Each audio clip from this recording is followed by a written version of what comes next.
All right, everyone, thank you so much for being here today. This is the Port St. Lucie Utility Systems Lunch and Learn. This is the first one of 2024.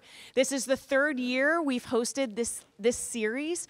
We host these every quarter, and as you may know, we feature different topics, all water and sewer related, which I know you love to hear about sewer stuff during your lunch break, but today we're going to keep it clean. We're going to talk about the benefits of the St. Lucie River C-23 water quality project. So my name is Jenny Tomes. I'm the Assistant Manager of Utility Outreach with Port St. Lucie. There's my phone. Let me silence that. Okay, sorry about that. Again, my name is Jenny Tomes. I'm with Port St. Lucie Utility Systems. I will be your host today. I will also be a presenter. I have two other presenters with me here today. We have Wes Kraft from JMT. He's the project manager on our particular project we're focused on today. And then we have Niall Dunton with Hobe Sound Environmental. He's an environmental biologist. So you'll be hearing from the three of us today, all different aspects of this particular project. Before we get started with the presentation, I just want to acknowledge our event sponsor, E1. So with us today, we have Jim Welsh and Joe Papadakis. They're going to talk for a minute. Yes. They are fantastic. They are our grinder vendor. So for you folks at home, if you have one of those green lids in your yard, the grinder is what lies beneath. So they're going to talk just a little bit about the new system. And certainly if you have any questions for them, I'll turn it over to them. Hey guys, Jim Welsh again from Environment One. I'm the service manager for the company, and I did have an interesting, exciting piece of news for you guys today. Our company turned 55 years old, so this is our birthday lunch. If you want cake and barbecue, you're going to have to make the hike all the way up to upstate New York. But with that, I'm going to turn it over to my coworker, Joe Papadakis, and he's going to talk a little bit about our system. So thank you guys for giving us the opportunity to sponsor this event. So Jenny did say we're going to keep it clean, but I'm going to get a little dirty for a minute. So if you don't know, this is what our system is. You have that green lid in there. If you're not on gravity, you're going to be on a grinder system that takes anything that goes down your drain and takes it to the wastewater plant. All right? So what I'm asking today is that you help us. We're going to have another session where we will talk about the sewer system and that, but I'm going to ask for your help. Remember, everything that goes down your drain should either come out of your body, out of the sink, or be toilet paper, shampoo, soap. All right? We don't want to put wipes down there. If you blow your nose, take your Kleenex and put it in the garbage can. If you floss your teeth, throw it in the garbage can. All right? That helps overall the city when everything flows to the plant. We have less stuff going to the plant. It keeps our costs down. It keeps the plants running smooth. So if you could just pass that on to everybody, ask everybody for their help. If you have children or grandchildren, the little children is where we need to start to help our system to become better. And at E1, we love being here for these kind of things. This is what everything is about, is making our communities better, making our systems better, making everything stronger, and working together. And I want to give a shout out to all the employees of the City of Port St. Lucie. Sometimes we don't see it. Middle of the night, they're out working. They're out making sure that things work properly for you so you don't have to worry about it. But if you have any questions for myself or Jim, we'll be here at the end to answer any questions that you have. And thanks for having us. Yes, we really, truly appreciate E1's partnership and sponsorship. Again, we would not be able to host these events without their support, so we very much thank them. So, all right, let's get into it. Water is absolutely, positively the most important thing on our planet. We can't survive without it. You can survive for 3 weeks without food, but only about 3 days without water. Water is the one thing that we all have in common, right? So, billions of people on this planet couldn't survive without it.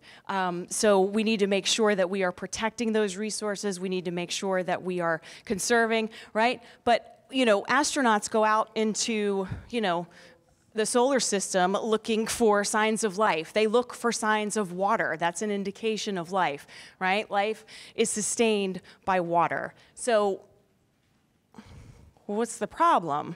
Well, we're loaded with water, right? We are the blue planet. We're loaded with water, but what kind of water covers the surface of our planet? Salt water. It's mostly salt water. Does anybody know the percentage of water that covers our planet? Yeah, 3/4, about 75, good job. About 75% of the Earth's surface is covered with water, but like you said, most of it is salt water, right? Anybody know the percentage of fresh water on planet Earth? How much? 2 or 3, yeah, sad, sorry little number, right? So just about 3% of all the water on our planet is fresh. I'm gonna make that number even smaller. 2% is frozen in glaciers for now. So we're left with just 1%. Just 1% is accessible. So is that a problem? It could be, I guess, but a problem sort of implies that there's like no solution for it. So we see that as an opportunity. So in Port St. Lucie, where does our water come from? So that 1% of fresh water that we can access, where do we get it from in Port St. Lucie? Does anybody know? Yes, you all came to Lunch and Learns last year. The aquifer, absolutely. So we have 2 aquifers that we dip into. We dip into the superficial aquifer, which is just about 50 feet deep. That's a little closer to the surface. And then we dip into the Floridan aquifer, which is much deeper. That's more like 1,500 feet deep. The Floridan aquifer is the largest freshwater resource in the state. Right? So hence the name Floridan. So it's kind of cool. If you go to another part of the state, you may be drinking from that same aquifer. So many utilities tap into that. So that's where our water comes from. So we have 47 wells all over the city. We have 18 Floridan wells and 29 superficial wells. Oop. Okay, so again, we see that as an opportunity, right? So you can only pull so much water up out of the ground. You're only permitted to pull so much water up out of the ground. So you all drove here today. How were the roads? How was traffic getting here today? How was it? Terrible. It depends on where you come from, right? So for me, I live in Fort Pierce, so it took a little bit of time to get down here, but you know that there's so many people who live here, right? There are so many people who are moving here. There's a tremendous amount of growth and development. New communities are popping up out west. So our main purpose is to provide water for not just our folks now, but for folks generations to come. So long after I'm gone, we need to make sure that we can still provide drinking water for all of our customers, residents, people, moving here, traveling here. So again, we have all these wells, but you can't just keep pulling water from the ground. I'm going to take you back to 3rd grade science class, back to the water cycle lesson. Does anybody remember the water cycle? Okay, real quick refresher. So the water that's on the planet, brought my globe. So the water that's here on planet Earth, this is the same water that's been here since the beginning of time. The amount of water hasn't changed. That 75%, that hasn't changed. The amount is exactly the same. What has changed though, since then? More people, right? And they're not stopping. They just keep coming and coming and coming, don't they? So we have more people using water, consuming water. The water cycle is just an endless loop, okay? So the sun beats down on the earth, it heats up the water, water rises up into the air, forms a cloud, the cloud rains, right? So now we've got more water on the ground, water seeping into our aquifers. So it goes in an endless loop, but if you have people consuming it, using it, it takes longer for the water to go back through the water cycle. Does that make sense? Okay. All right. So it takes longer. So again, we needed to get creative. So back in 2012, Port St. Lucie Utility Systems said, okay, now this is 2012. We have to do something. We cannot keep pulling water from the aquifer. There's only so much. We can't keep taking it. So we have to look for other sources. So they purchased where's my pointer? I'm going to use my new laser pointer. All right. So they purchased this property, McCarty Ranch Preserve. Has anybody been there? Yeah, it's cool, right? There's a lot of recreation opportunities there. I've seen people pull up with horses and go back in the trails. You can kayak there, you can canoe there. Lots of gators though, don't swim there. But there's lots of opportunity there, but we purchased it because of this piece right here. Oh, there we go, there we go. That's why we purchased it. That's a humongous lake. Okay, so we purchased this property knowing that eventually we're going to have to build another water treatment plant to serve all those folks who are moving out west. So we purchased that property in 2012. It is open to the public, right? So there's some great opportunities there to recreate. So not terribly long after that, we purchased the McCarty Ranch extension, which is to the south. Okay, so that's another great opportunity because, where's my clicker? There we go. Because there's another lake on that property. So that's even more opportunity to use that as a source for our future drinking water plant that will be built out on Rangeline Road. So if everybody's familiar, let's see, so if you can see on this map, so that's that piece there, that's that McCarty Ranch. So that's way, way, way out west in Port St. Lucie. So that's why we purchased that property. So again, you know, we're not there yet. We're not ready to build that water treatment plant. We've got a little ways to go. But in the meantime, what can we do with this particular piece of property? So this is fallow citrus grove. So there used to be, you know, citrus trees. There's already pumps. And there were already sort of like a canal system to provide irrigation for all this citrus.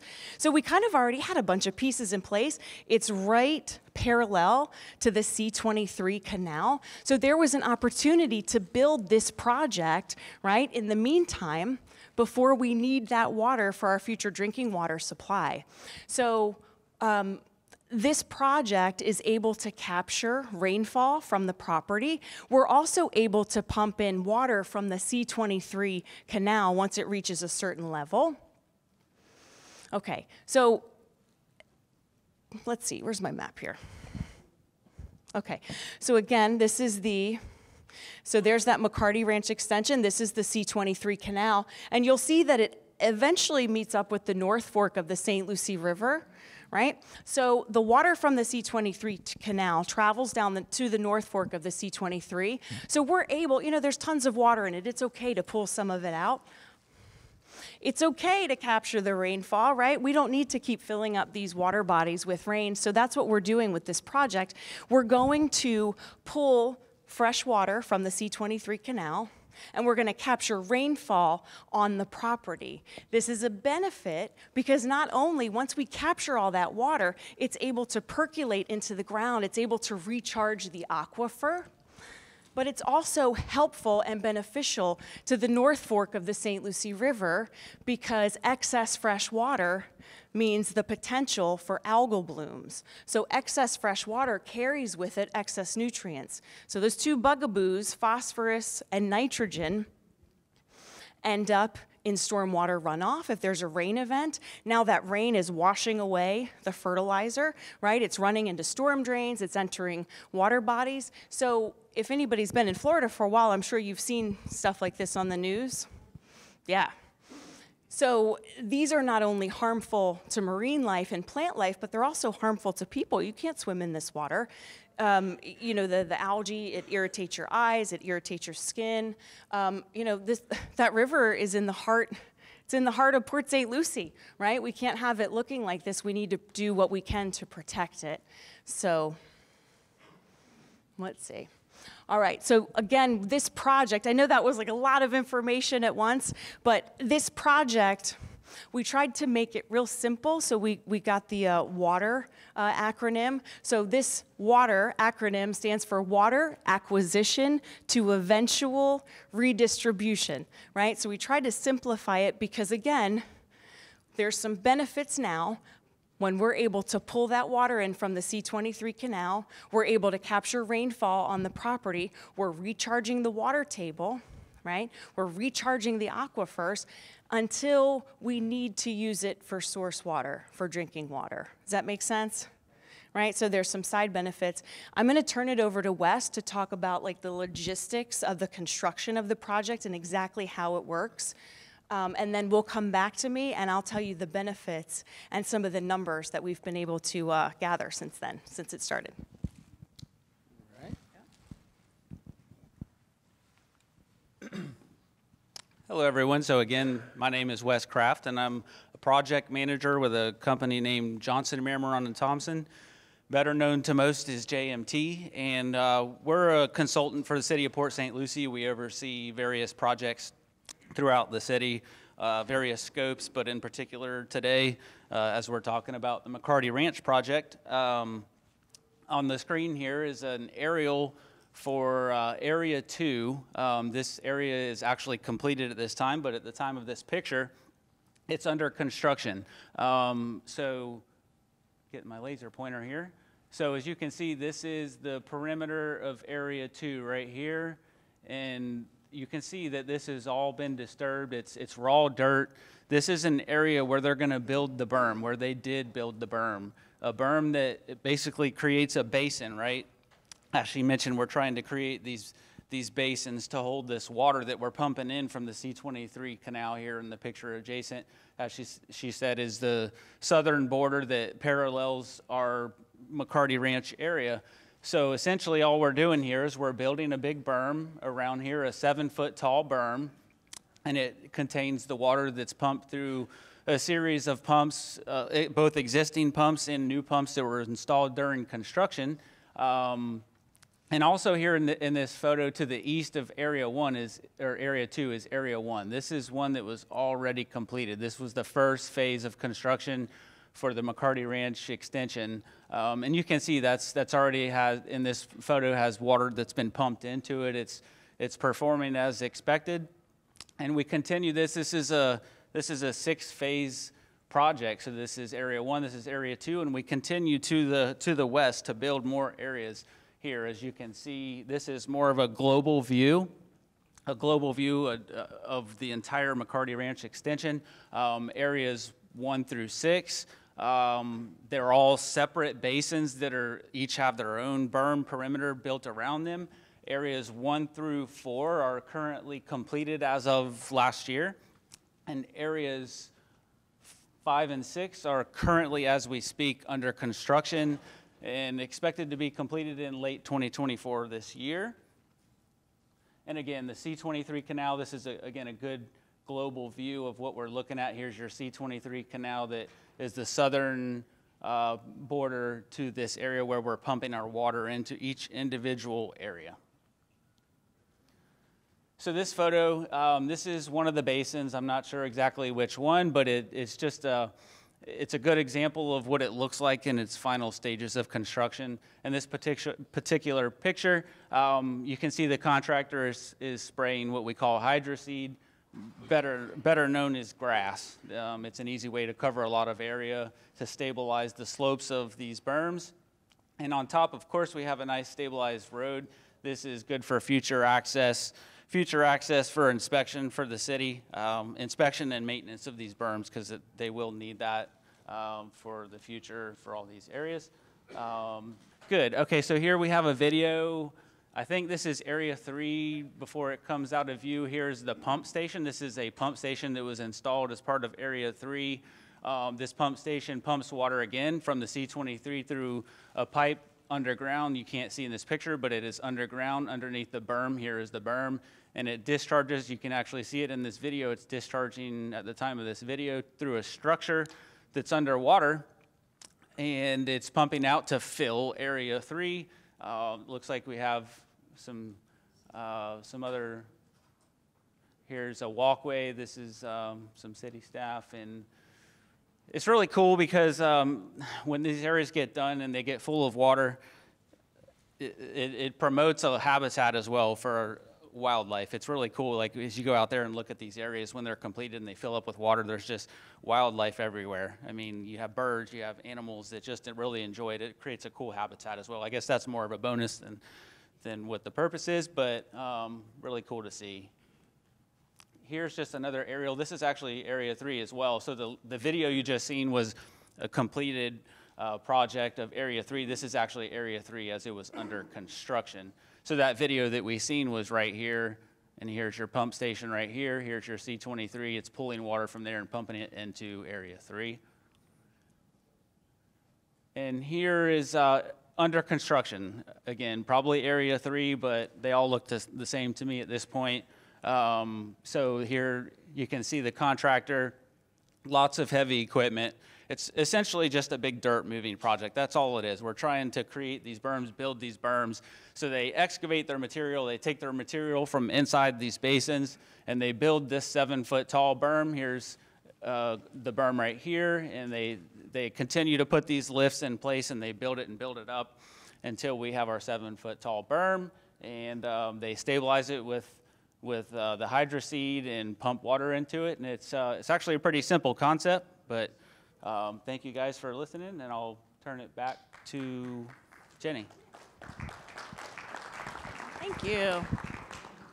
I know, I'm glad that we added that aerial footage in there because you know, we have all these maps and things, but you really can't, you know, it's nice to have that bird's eye view, right? So you can see, but it's amazing to be out there, but again, it's not open to the public because, you know, it's there, like I said, if, you know, there's tremendous wildlife and stuff out there, but we, you know, certainly don't want to open it up to the public. You know, that's all we need, people walking on those berms and bringing them back down, right? So, all right, so some of the project benefits. So what's really cool about this project, so Area 1 was complete in 2019. So it's been working since then.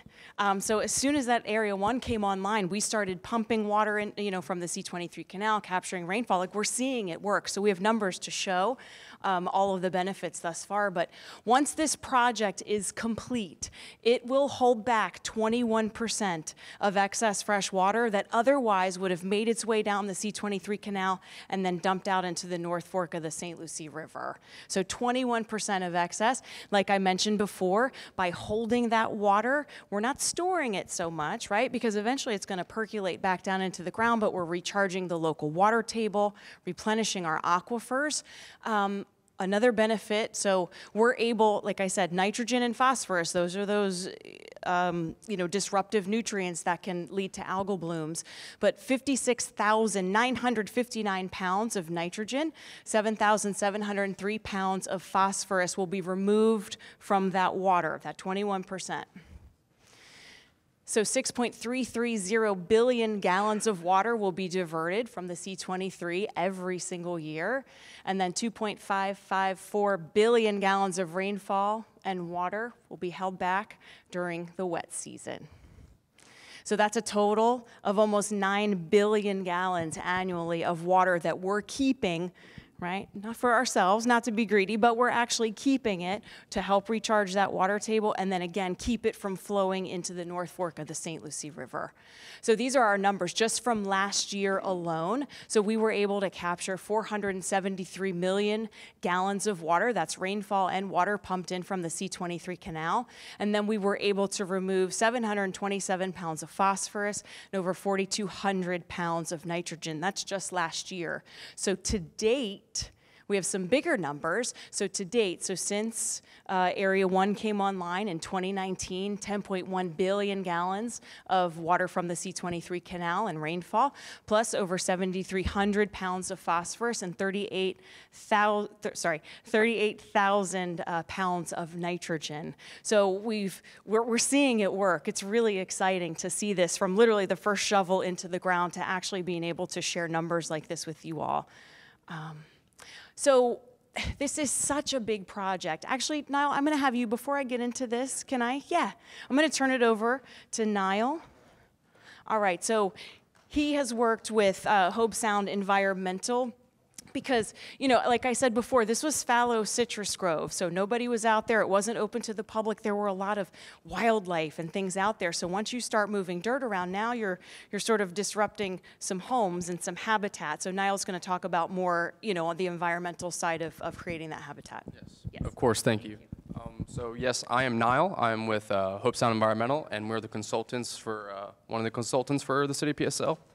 And our job basically was to locate any protected species listed by FWC, locate them, report them back to the city of Port St. Lucie, and maybe possibly remove them before construction happens. So absolutely. So the three main ones that we were locating would be the gopher tortoise, which a lot of people are familiar with in Florida. So the gopher tortoise here. And then the other two are the eastern indigo snake and the less familiar, the crested caracara. So basically what we would do is we would just walk these fallow citrus groves and mark and locate any protected species. With these projects, we were fortunate enough not to have to relocate any tortoises, which was important. The other two species that we were worried about. These two are still known to occur on the property, and mainly, so we have, do you see it? Yeah, so that's the crested caracara, and then the other one would be the eastern indigo snake. And mainly, we're just making sure that they're not impacted, like they said. So right now, the crested caracara, they're in nesting season, so they're out and about creating, homes for their eggs and stuff. And the eastern indigo snake has made, their homes very prominent in these old citrus groves, just because their food sources are there. So they're pretty prominent in these areas. But our job is just to make sure that they're not harmed in any way by the project. And so far, we've done very well in not having any of this happen. So that's really what we are in charge of, and it's been going good so far. So, and like Wes said, the project is creating natural habitat for many species that are native to Florida. That's kind of creating this natural wetland habitat that's been so prominent in Florida and is starting to deteriorate over the years of development and all these new projects coming to the state of Florida. So, thank you. Thank you, Niall. So for the crested caracaras, they like to make their nests in sable palms. So we planted 25 sable palm trees out there. So I have been out there. I have seen the crested caracara, so that's actually really cool to see them. I have not seen the snakes, and I'm okay with that. I'm okay. So, but you've seen one? Okay, that's probably too many for me. But so the snakes like rocks, right? They like to get down in the rocks. So, I mean, how many tons of rocks were brought in?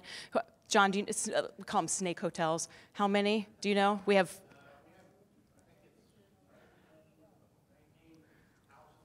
19 rock hotels for our snakes. So I respect them. They respect us. We give them their nice rock habitat, and then we leave each other alone. So it's a beautiful, beautiful relationship that we have with them. So non-venomous. Good to know.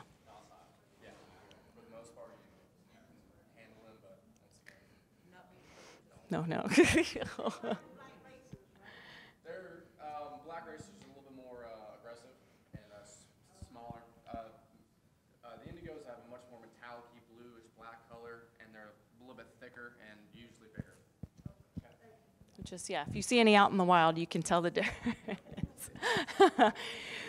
So obviously this is a humongous project. So we had project papers at the front. If you saw, you can see more about how this project is funded. We rely on grant funding and legislative funding. I mean, this is a huge, huge, huge, huge project.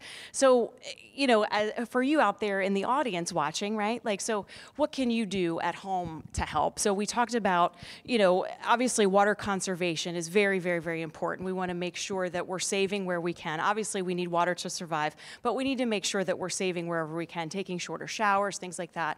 But how you can actually help protect our waterways, even if you don't live near a waterway, you can do things like just pick up after your pet, use fertilizer appropriately, sparingly. You can bag up your yard clippings, things like that. As Jim and Joe will tell you, definitely convert to city sewer so that wastewater isn't going into the ground. They have phosphate-free detergents. There's different things that you can do, instead of washing your car in the driveway and having all of that water just run off and, possibly enter a storm drain, you can wash your car on your lawn. So yeah, that's what my daughter loves. That's her favorite thing to do. She loves washing the car. So we wash it on the lawn, and it doesn't seem like it's a lot of water, but it just percolates back into the ground. Every drop helps. So we have hard copies of our water quality report in the back if you wanted a hard copy. But if you just wanted to look at it online, you can go to utility.cityofpsl.com. You can see the digital version there. So that's the most recent report, 2022. I realize we're in 2024 now, but it takes a lot of time to gather all of that data. But that next report will come out I believe in June. The 2023 report will come out, but you can look at this one in the meantime. So I know that was a lot of information. Obviously, there's so many people here. You guys are interested in this topic. We really appreciate your time and your attention today. Did anybody have any questions? Oh, yes, ma'am. How would you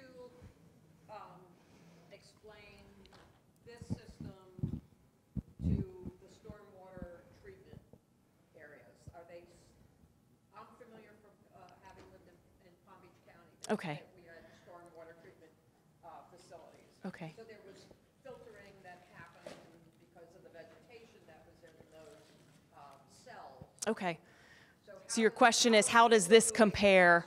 How does this compare to the St.? I'm looking back at my coworkers here. Can anybody speak more to that more specifically? So John Eason, guest star. I love when I can just pluck people out of the audience and say, come up here and answer this question. Here, John. Public Works guys here, they would know a little bit more. So I'm John Easton, the Assistant Director for the Utility Department. So these weren't really created to create those storm basins that you've seen with the wetlands that they actually plant certain plants in. It's more created to hold back some of that water.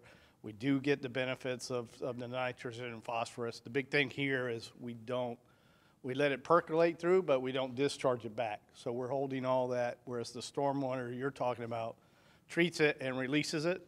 We're kind of holding it and retaining it, and in the future, we'd use this for our drinking water supply. So we don't plant anything to help with that. We just let it grow. The big thing here is the water table's usually 3 foot is what we try to maintain. So it's hard to plant the certain there you go, certain plants because of the depth of the water. So how's the phosphorus and the nitrogen being removed? Well, there are plants in it. It just is natural plants. It's not, so whatever's in and continues to grow. And the water table goes up and down, so the different plants change over. So it is capturing in that. So when we clear these areas for construction, we remove all the invasives. All invasive species that are within these basins is removed, and obviously we retain all of the native species in these areas as well. And I'll also say that when we did do our pre-surveys, we also surveyed 4 wetlands on property, and we made sure to, map out those wetlands, permit them, and keep them in conservation so there is natural vegetation within these properties. Thanks. Thank you. You've had your hand up. Yes. All of the canals that are behind all of the houses in Port St. Lucie, is that water captured for redistribution? Where does it go? The canals, the question was all of the canals behind the homes in Port St. Lucie, is that water captured for redistribution and where does it go? That was your question? Okay, it's not. Yeah, again, that's not part of what I guess the utility does. That's more Public Works.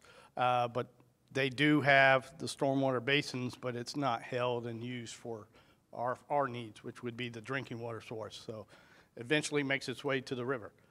The North Fork or the Port St. Lucie River. So. Hi, yes. I want to ask this.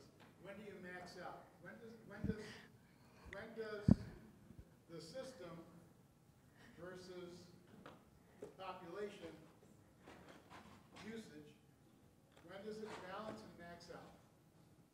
You've got in the last 10 years an explosion in Port St. Lucie, especially traditionally. Does the infrastructure in place accommodate the water, the usage? You're talking for the utility side of things? For the utility side of things, we are planning for that. So the additional growth, we make sure we have the infrastructure in place ahead of that. We're currently doing some master planning to make sure we get ahead of and make sure we have the facilities, the water treatment facilities and the wastewater treatment facilities to have on hand before we do meet that max out. As far as the stormwater side, I can't really speak on that. That's more on the Public Works side. They would have to address that, but I'm assuming that they will also have a master plan in place to accommodate any of these additional flows what we get as people build, and the natural habitats go away. Speaking of building though, did they ever think about, look, maybe we ought to put a moratorium on the building because of the fact that we can't supply? Yeah, and well, I don't know if you want to try that, but for us, it's not our decision to go that route. Go ahead. Thank you, John. Hello, everybody. Kevin Step up the Mariajic, next Utility Systems Director. Thank you, and I see a lot of familiar faces, so thank you for coming to these. We do appreciate your interest and questions. So to touch on that, certainly the moratorium is a higher level at the city council level for that. I will tell you, even the acquisition of this property, the utility is planning for the next 20, 30, 40, 50 years. So we bought this property, the utility with utility enterprise funds acquired this property and McCarty back in 2010 and 2012. Great time to buy property because the market, as you all are aware, had its ebbs and flows. So we're planning for the future. Right now, specifically for drinking water, we're working on, right now we have capacity of approximately, we got 22 million at JEA and 18. So we have approximately 30 million gallons of drinking water that we're able to produce a day. On average, we're right around the 20 million gallon mark. So we're planning for that. And we already have the next sites of our water treatment facility, our next plant that's going to be designed and constructed, in which we're actively working on that.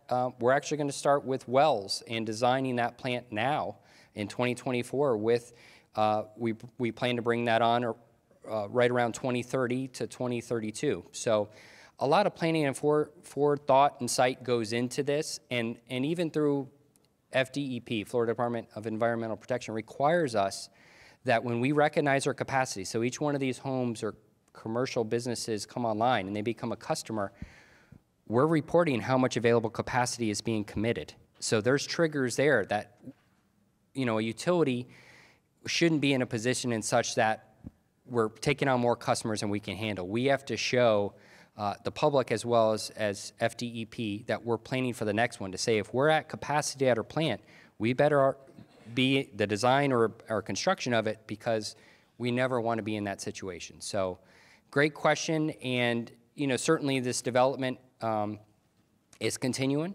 but we've been preparing, and it's been great that again these properties were acquired, and those weren't with public funds as far as your property taxes. Those were funded by enterprise utility funds. So as ratepayers, as our customers, that's the funding that was utilized to acquire these parcels. Yes? What percentage, says the EPA funds a percentage of this project, what percentage is that and what percentage? So we've been, for the water quality areas that we've had to date, we get a variety of funding sources. So we've been very fortunate to get legislative funding, both at the state level, through Florida Department of Environmental Protection. Some of the grants, John, is it a 60-40 split? It varies. 50, 60-40, so it just varies on type of grant. Some we don't have to have a split at all. Right, I believe 40% city utility. But on that information sheet, it should show the amounts that each basin or each area cost. And if I'm not mistaken, I believe it does show what grant funding was for each in totality. But we've been very fortunate to help fund, again, a good portion of what we're doing. And we're continuing on with 5 and 6, and then the future will be 7A and 7B, which is actually at the North McCarty Preserve. So the whole plan is once this is built out, and when we're ready to take this water and actually utilize it for drinking water, we're going to move that water north to the preserve where there's existing lakes. We're going to have aquifer storage and recovery wells installed where we actually put the water down in an underground basin of sorts, and we can pull that out and send it to the plant, and through advanced filtration, we're going to treat that and become drinking water. So how will future funding affect property? Well, again, the utility is funded by the rates we take in. So when you pay your bill, that's our only source of income, with the exception of projects that are otherwise, we get grant funding or other opportunities such as that. So we don't, the general fund, when you pay your property tax or you pay anything else at the city level, none of those funds come to the utility. So our funding is based specifically on the rates, so the water and sewer, if you have boat service, that you're paying on that. If you sign up for service and convert to septic, all that money is coming to just the utilities, but nothing else. So As it relates to property taxes, we don't get any portion of that. We're an enterprise fund similar to, if you're familiar with the building department and what revenues they take in for their services, but hope I answered your question. Thank you. Okay.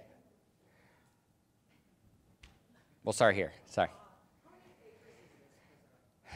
Great question. So there's two. Sorry. Thank you.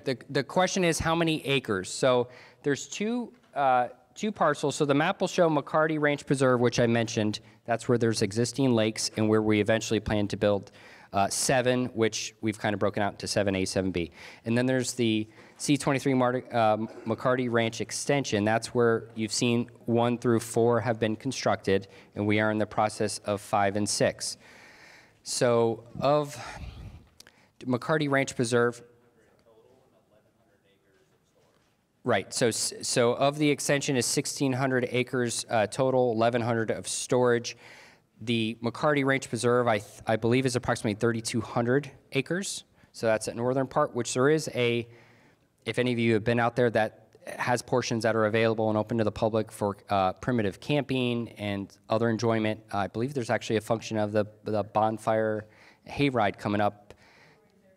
There we go, February 3rd. So if you've not been out there, that is a great opportunity to see, again, just kind of remind you of the old Florida or different parts. You feel like you're in a different world, as I'll just put it frankly. So thank you. Yes, ma'am. Yeah, I have a couple questions. Yes. The pump stations, are they all the same size? Or are they different sizes? Great question. Sorry, and I'll make a point to say the question. Thank you. So the question posed is, are the pumping stations that are utilized at the facility, or even in the future I'll speak to, are they the same size? Are they different sizes? They are different sizes existing. So there were some existing pump stations that were on site, used to convey water for the orange groves. So there are different sizes currently. When we design each one, some of the stations actually are designed to pump water out of 2 basins or 2 areas. Some are just for 1. So they're different sizes, but we also are incorporating or looking at VFD, or variable frequency drive, that allows us to really ramp up or slow down. So when you have a pump and you turn it on, a standard pump is going to pump, it's going to go to its max flow rate. This VFD type would allow us, VFD, yes, it allows us to ramp up or slow down the pumping rate based on our needs. And that's similar if you have your air conditioning at your home. There's new systems that basically are able to speed up or slow down based on the need. Technology's been around a while, but we do look to incorporate that there. And is there any kind of environmental study on the noise from the station? So the question is, any environmental study with the noise of the station? We certainly have pre and post studies with it. If you go out there, there's really not much around to date. To my knowledge, we haven't had really, they're not pumping 24 hours a day. So we are limited when we can withdraw water out of the canal. There's very specific limitations when water is being conveyed down that canal, and at what level that we can actually withdraw water out of it. So these pumps aren't running around the clock.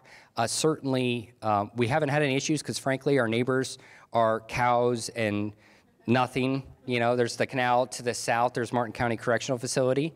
But as in any infrastructure we put in, you know, we certainly will need to mitigate for that, not to create any undue hardship on any development coming to the east. But again, this is very far out there, and there is, some of them even have structures over them which really help with the sound attenuation or you know, conveying that.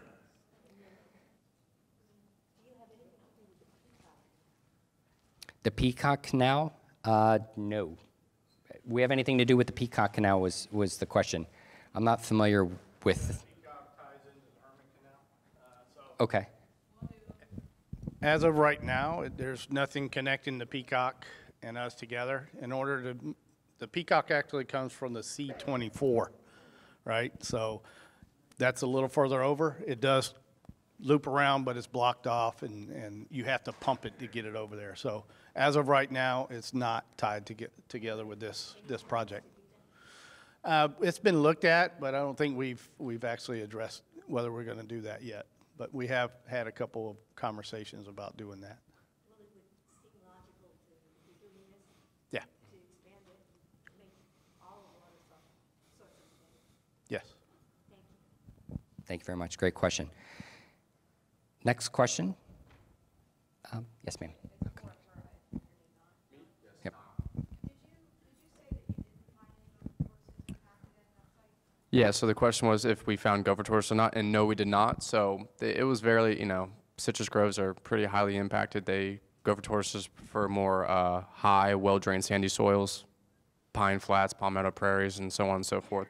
Doesn't mean they cannot be out there, but I've been working out there since January 2021, and we have not have had to move one yet. So.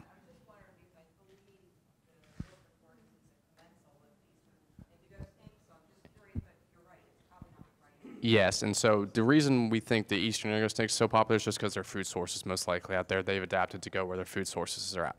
So. Thank you. Yes, ma'am. I was just wondering if this is more cost-effective in the long run to desalination plants. Great question. So we actually looked at desalinization very hard. We again conducted a study roughly around 2017 to 2018, as we periodically do. As time goes on, technologies change, and we want to, what's going to provide the best value to our ratepayers, to our customers. And so desalinization was looked at thoroughly in addition to this. This water eventually will be taken and will be treated at a surface water treatment style plant. Now, the site of that plant will also be the same site of a reverse osmosis plant. So those two waters will be blended, and that's what the finished water quality will be. Similar to our Prineville site, where we have lime softening and reverse osmosis. Desalinization still, it's costly. It makes sense when you're talking about water and where you can, planning for the future and the resources. In order to pump it all the way from the East Coast and what it would require, also desalinization uses reverse osmosis, but because of the salinity of the water and to process it through RO, reverse osmosis, it's at a much higher pressure. So right now our pressure in our systems are approximately about 200 pounds per square inch PSI. Reverse osmosis, that's more like triple or quadruple that amount. So in order to have that much pressure, you have stronger pumps, more electricity, and that's really why desalinization is still not most often chosen. Even in Florida, Tampa's probably the largest example of a desalinization plant, but the percentage of water they produce from that plant compared to the other facilities it's my understanding is a 20 to 25%. It's only a quarter. It's not a lot what they produce. So as the future continues, we'll absolutely continue to look at that. We know there's a lot of advancements in solar, right? And so those are all things trust me, if we have that salt water that we have no issue, obtaining, we're always going to look at that. And if that changes or comes, we absolutely will look at that. But I was just thinking between, we're a peninsula, mm-hmm. you've got all this salt water, you've got crosswinds, so we can put up turbines to make electricity, Mm-hmm. to run the plant, we've got sunshine all the time. Yep. Yep. I mean, trust me, it's something, again, we gave it a lot of consideration, and we'll do so as we do, every so often. We regularly are monitoring and looking for advancements in technology. Something like that is, as you can imagine, a significant investment. We don't, there's complications as far as getting easements and getting, to do a pipeline to bring the water in. There still is a byproduct that you're removing. How do you dispose of that? What is that to be blended in through a deep injection well, or could that be discharged downstream of where, so there's all these parts that come into it. Trust me, when it makes sense, we'll be there. I will tell you, my predecessors and those involved with acquiring this property and those involved in planning, it's really, I think, put us in a great position because we have various options of how we're getting our water. In other words, we're pulling from the Floridan wells at our reverse osmosis plants, which are, deep below the earth. We're pulling from there. We have lime softening, which are shallower superficial wells, and then this is going to pull for surface water. So what are we doing? We're not pigeonholing ourselves to one thing, because if there's an issue of a source, because everybody's drilling those wells, well, now we have this in addition to that, because we don't want to be in the position where, hey, we're running out of water. So again, we've been very fortunate for the investments in those decisions made prior, and we've inherited that, and we're in a good position. Again, the future is very well planned, and we're constantly looking as times change. If there are advancements in technologies, we're going to stay on top of that and see if it's a better value. So thank you. Yes, sir. Okay.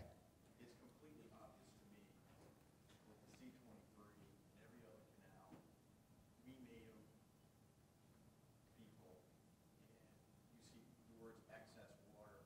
Where did that water go before we threw in canals? It filled up the aquifer. Mm-hmm. So we are basically spending billions of dollars to try to fix a screw up from 60 years ago. So, yeah, these canals are there. We know it's conveying water from Lake Okeechobee, and there's a lot of history here in Florida. And I mean, I was fortunate to be born here, but I know a lot of people have migrated here, and we are seeing more development. We're seeing more natural land and preserves that is being encroached upon. Certainly, I can't change what's there. I will say it took a lot of effort by council and those involved to say, you know what, that water is going by us.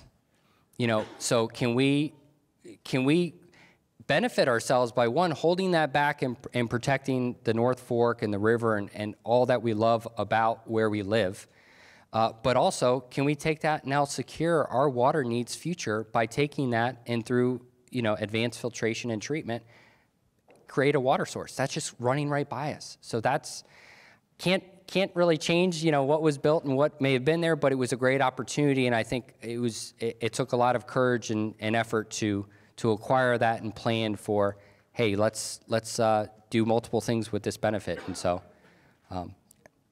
valid point, but I hear what you're saying.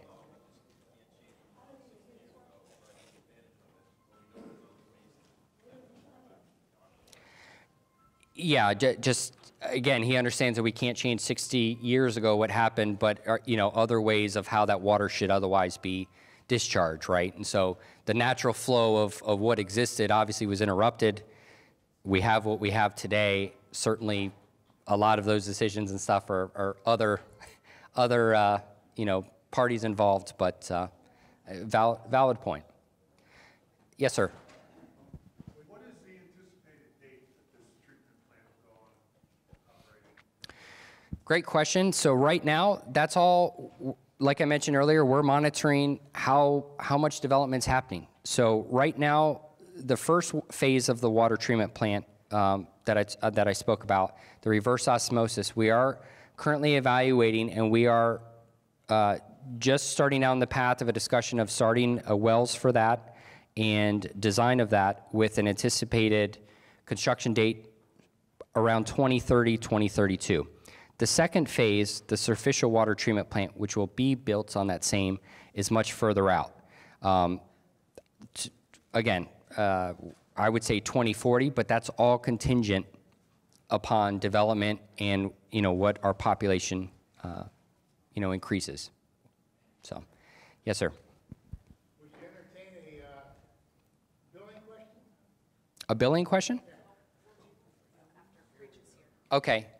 Yes, we will, and we do have somebody for that. Is there any other questions that I may be able to help before we turn it over to that staff?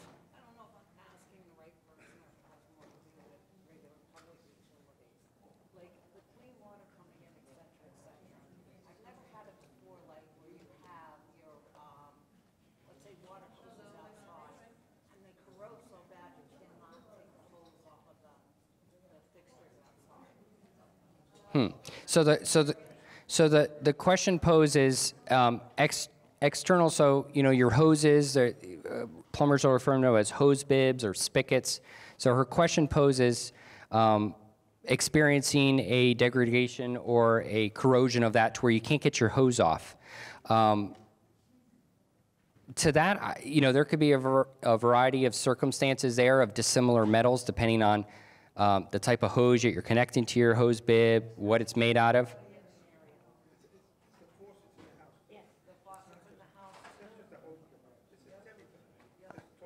Yeah. Yeah.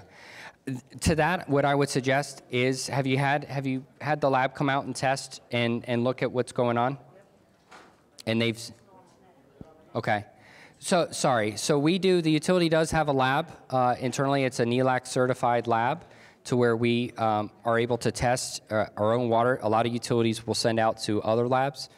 I will say, as I am a licensed plumber, in my experience too, what we're also noticing, and again, we certainly want to look at the water and see what's going on. What I have, maybe you will notice too, there have been changes in products themselves. I mean, there's appliances and things that were manufactured years ago that lasted better. We are seeing a change in development and the quality of products used. Some of the plumbing fixtures, like that I've noticed and through other plumbers, what you buy maybe at your big box stores aren't the same quality. They're made out of plastic and other parts, whereas they look exactly the same, actually are through the plumbing supply companies. Those are made of a much better product. So that's just been in my own experience, seeing the quality of the products over time.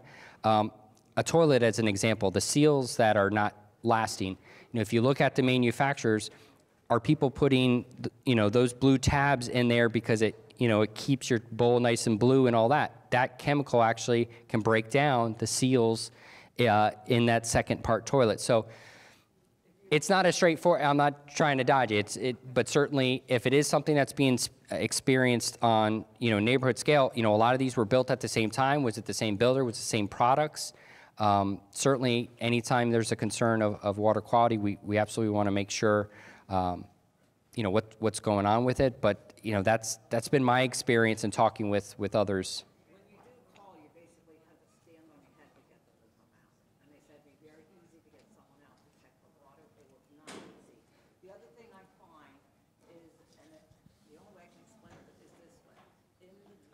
Mm-hmm. Literally, and they say maybe it's small buildup. Okay, I don't know. I'm new to the area. Mm-hmm. It actually looks like an inner tube that goes around the inside of your toilet bowl. Mm-hmm. You can literally pull it out almost like an inner tube. Mm-hmm. So how clean is the water? The other thing is, like you're saying, like with the spigots and that. We bought the ones that kind of look like a water pump, but no. But okay, but it actually. There's buildups all around the water company outside. Mm-hmm. They can't come in the house and inspect anything. They're not allowed in the house. Mm-hmm. I couldn't get them to come into the house to show them these kind of things. Mm-hmm. Which to me, I understand if you're coming out to check your water and that, Mm-hmm. you check it from outside. Like I said, I don't. Yeah. Well, so I'm going to take your information. So she kind of shared a bunch of different things, what she's experiencing, the outside spigots of corrosion. She referenced a ring around her toilet, which, there's bacteria and things involved.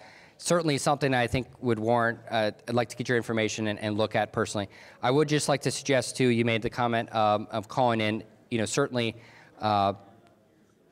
water quality is something we pride ourselves on. That's our bread and butter, right? So if any of you have any concerns, I certainly want to be aware of it, that staff should come out and we need to look at it. So if the experience you had is such that it took a lot or you're displeased with it, I appreciate you bringing it to my knowledge. I do want to follow up with you, get down to the bottom of it a little bit more what's going on. A lot of times why they pull from outside, thank you, Jenny, is some people will get aftermarket systems.